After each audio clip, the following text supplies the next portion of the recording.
జై శ్రీరామ్. అందరికీ నమస్కారం. వెల్కమ్ టు న్యూస్ అఖండ. నేను మీ కస్తూరి శ్రీధర్. మిత్రులారా, మన భారతదేశం మన రాజ్యాంగం ప్రకారం నడుస్తుంది. మన రాజ్యాంగాన్ని మనము భగవద్గీతలాగా చూస్తాం, అంటే అంత పవిత్రంగా చూస్తూ ఉంటాం అన్నమాట.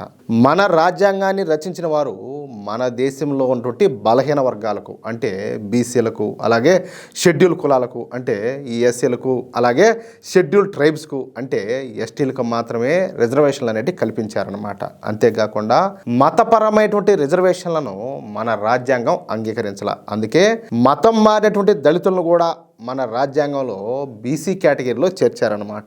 సరే, మన రాజ్యాంగం హిందువులో వెనకబడినటువంటి కులాలకు మాత్రమే ఎందుకు రిజర్వేషన్లు కల్పించి హిందువుల తర్వాత అతిపెద్ద మతమైనటువంటి ముస్లింలకు ఎందుకు రిజర్వేషన్లు కల్పించాలా? ఎందుకంటే మన దేశాన్ని వందల సంవత్సరాల పాటు ఈ తొరకలే పరిపాలించారు. బ్రిటిష్ వాళ్ళు మన దేశాన్ని పరిపాలిస్తున్నటువంటి రోజుల్లో కూడా తెర వెనక ఏం జరిగిందో తెలిసిన, మన దేశాన్ని దాదాపుగా 800 ఏళ్ల పాటు ప్రత్యక్షంగానో లేకపోతే పరోక్షంగానో వెళ్ళినటువంటి ఈ విదేశీ ముస్లిం పాలకులు బ్రిటిష్ వాళ్ళు వచ్చినా కూడా తమ పట్టునైతే వదిలిపెట్టల.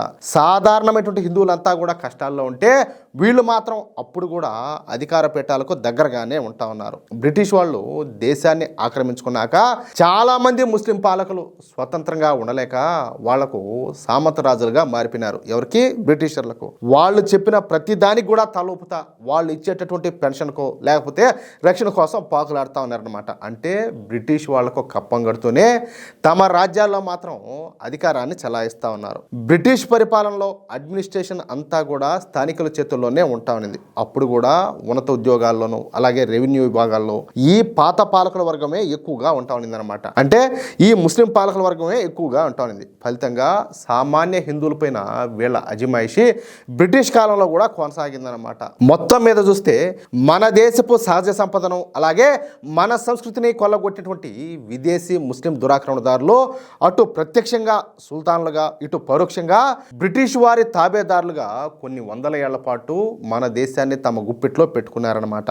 ఆ రోజుల్లో సామాన్య ప్రజల నుంచి, ముఖ్యంగా హిందువుల నుంచి పన్నులు వసూలు చేసే బాధ్యతలను బ్రిటిష్ వాళ్ళు వీళ్ళకైతే అప్పగిస్తా ఉన్నారు. తాము మాత్రం సుఖంగా ఉంటూ సామాన్యుల యొక్క శ్రమను పన్నుల రూపంలో పిండుకోవడం వీళ్ళ ప్రధానమైనటువంటి పనిగా ఉంటా ఉన్నదన్నమాట.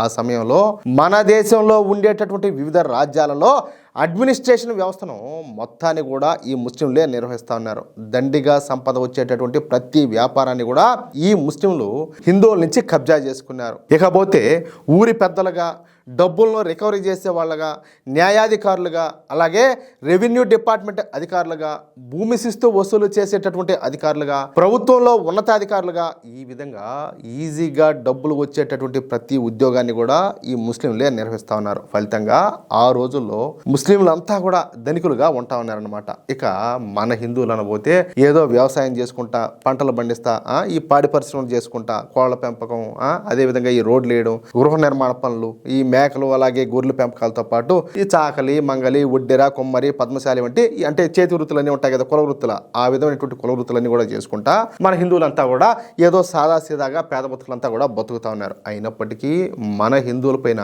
ప్రత్యేకమైనటువంటి జిజియా పన్ను విధిస్తా ఉన్నారు. ఎవరు? వీళ్ళంతా కలిసి. కానీ ధనికులైనటువంటి ముస్లింల మీద మాత్రం ఎలాంటి పన్నులు కూడా విధించేవాళ్ళు కాదు. దాన్ని బట్టి మీరు అర్థం చేసుకోండి. అంటే ఆనాడు కూడా మన హిందువులే కష్టపడి సంపాదించి పనులు కడతా ఉంటే ఈ దురాక్రమణదారులు మాత్రం హాయిగా కాలు మీద కాలేసుకొని లగ్జరీ లైఫ్ అయితే గడుపుతా ఉన్నారు. సరే, మనకు స్వాతంత్రం వచ్చిన తర్వాత భారత్, పాకిస్తాన్ అని చెప్పేసి రెండు దేశాలుగా మన దేశం మత ప్రాతిపదికన విడిపోయింది.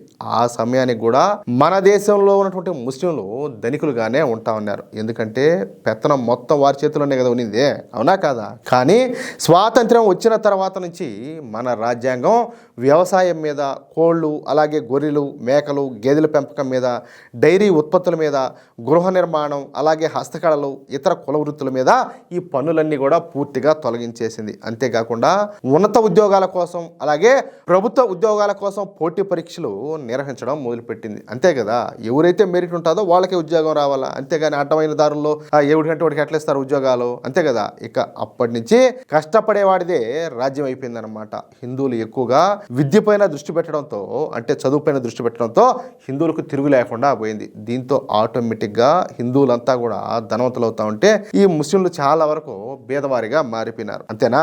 కానీ ఇప్పుడు మళ్ళీ మన దేశంలో ఉన్నటువంటి కాంగ్రెస్ పార్టీ, ఈ కమ్యూనిస్ట్ పార్టీలు, ఈ కుల పార్టీలు, కుటుంబ పార్టీలు అన్నీ కలిసి ముస్లింల అభ్యున్నతి అంటూ ముస్లింలకు రిజర్వేషన్లు ఇవ్వడం మొదలుపెట్టినాయి. ఈ క్రమంలోనే 2014లో మహారాష్ట్రలో ఉన్నటువంటి అప్పటి కాంగ్రెస్ ప్లస్ ఎన్సీపీ ప్రభుత్వం మహారాష్ట్రలో ముస్లింలకు 5% రిజర్వేషన్లు అయితే కల్పించింది. మహారాష్ట్రలోని ముస్లింలను ప్రత్యేకంగా స్పెషల్ బ్యాక్వర్డ్ క్లాస్ ఏ అనేటటువంటి కొత్త వర్గాన్ని సృష్టించి ముస్లింలకు అందరికి కూడా ప్రత్యేకంగా 5% రిజర్వేషన్లు అయితే కల్పించారు. దీంతో అప్పుడే మహారాష్ట్ర బీజేపీ శాఖ ఈ విషయం పైన హైకోర్టుకి అయితే పోయింది. తర్వాత ఈ విషయం పైన బీజేపీ సుప్రీంకోర్టుకు కూడా పోయింది. సుప్రీంకోర్టు కూడా ఈ విషయంలో భారతీయ జనతా పార్టీకే మద్దతుగా తీర్పునైతే ఇచ్చిందనమాట. అయితే ఈ మధ్యలో వచ్చేటువంటి ఉద్ధవ్ ఠాక్రే అనేటటువంటి ఒక సన్నాసి, ఓ పోరంబోకు మళ్ళీ ముస్లింలకు 5% రిజర్వేషన్లు ఇవ్వడానికి ప్రయత్నం చేశాడు. అయితే ఉద్ధవ్ ఠాక్రే ప్రభుత్వం కూడా అంతకు ముందటి కాంగ్రెస్ ప్రభుత్వం లాగానే ముస్లిం రిజర్వేషన్లు అంటూ ఆర్డినెన్స్ అయితే తీసుకొచ్చాడు. అయితే నిన్న మహారాష్ట్ర బీజేపీ ప్రభుత్వం పూర్తి స్థాయిలో ఈ రిజర్వేషన్లు అన్నింటినీ కూడా క్యాన్సిల్ చేసి పారేసింది. మహారాష్ట్రలోని విద్య అలాగే ఉద్యోగ అవకాశాలలో ముస్లింలకు రిజర్వేషన్లు ఇచ్చేది లేదని చెప్పేసి భారతీయ జనతా పార్టీ ప్రభుత్వం తేల్చెప్పేసింది అనమాట. అంతేకాకుండా మహారాష్ట్ర ముఖ్యమంత్రి అయినటువంటి దేవేంద్ర ఫడ్నవీస్ గారు మాట్లాడుతా మన రాజ్యాంగంలో మతానికి సంబంధించినటువంటి రిజర్వేషన్లు అయితే లేవు, అందుకే మేము మతపరమైనటువంటి రిజర్వేషన్లకు వ్యతిరేకం, భవిష్యత్తులో కూడా ముస్లింలకు రిజర్వేషన్లు ఇచ్చే ప్రసక్తే లేదని చెప్పేసి ఆయన అయితే తేల్చెప్పినాడు. ప్రతిపక్షాలు ఎంత గింజుకున్నా సరే ఉపయోగం లేదని చెప్పేసి ఆయనైతే విస్పష్టంగా తెలియజేశాడు. లేకపోతే ఇది అసలు ఈ దేశం విడిపోయిందే మత ప్రాతిపదికన. ఇప్పుడు మత ప్రాతిపదికనే కదా భారతదేశం హిందూ దేశంగానో పాకిస్తాన్ ముస్లిం దేశంగా విడిపోయింది. అసలు వాళ్ళు హిందువులను ఎంత టార్చర్ పెడుతున్నారో పాకిస్తాన్లో మనకందరికి కూడా తెలుసు. అలాంటిది ఇక్కడ ముస్లింలను మన సోదరులుగా చూస్తున్నాం, హిందూ ముస్లిం బాయ్ బాయ్ అంటున్నాం, అన్ని మతాలు సమానం అంటున్నాం, అందరూ కూడా భారతీయులే అంటున్నాం. కానీ ఏం జరుగుతుంది? ఇంకా కూడా మన నుంచి ఏదో దోచుకునే ప్రయత్నం, లాక్కునే ప్రయత్నం జరుగుతూనే ఉండదు. హిందువులు ఇలాంటి విషయాల్లో జాగ్రత్తగా లేకపోతే నష్టపోయేది ఎవరయ్యా అంటే హిందూ సమాజమే. అది మీరు అర్థం చేసుకుంటే అర్థం చేసుకోవచ్చు, లేదంటే మన బతుకులు ఇంతే అనుకోవాలా. ఒకవేళ రేపేదైనా కూడా జరిగిందనుకో, ఆ టైంకి మనం కాకపోయినా కూడా మన బిడ్డలైతే బాధితులుగా నిలబడిపోతారు. మిత్రులారా, చూశారు కదా, ఓటు బ్యాంకు రాజకీయాల కోసం రాజ్యాంగ విరుద్ధమైనటువంటి నిర్ణయాలు తీసుకుంటే ప్రజల పక్షాన నిలబడి వాటిని అడ్డుకుంటామని చెప్పేసి మహారాష్ట్ర బీజేపీ ప్రభుత్వం మరొకసారి అయితే స్పష్టం చేసింది.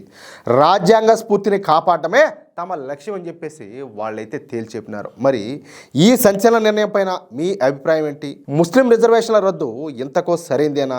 కింద ఉన్నటువంటి కామెంట్ బాక్స్లో మీ యొక్క అమూల్యమైనటువంటి అభిప్రాయాన్ని తప్పకుండా తెలియజేయండి. మరిన్ని వాస్తవాల కోసం, తాజా రాజకీయ పరిణామాల కోసం చూస్తూనే ఉండండి మన న్యూస్ అఖండ. మా వార్తలు మీకు నచ్చినట్లయితే లైక్ చేయండి, షేర్ చేయండి, అలాగే సబ్స్క్రైబ్ చేసుకోవడం మాత్రం మర్చిపోకండి. జై శ్రీరామ్, జై హింద్, భారత్ మాతాకి జై.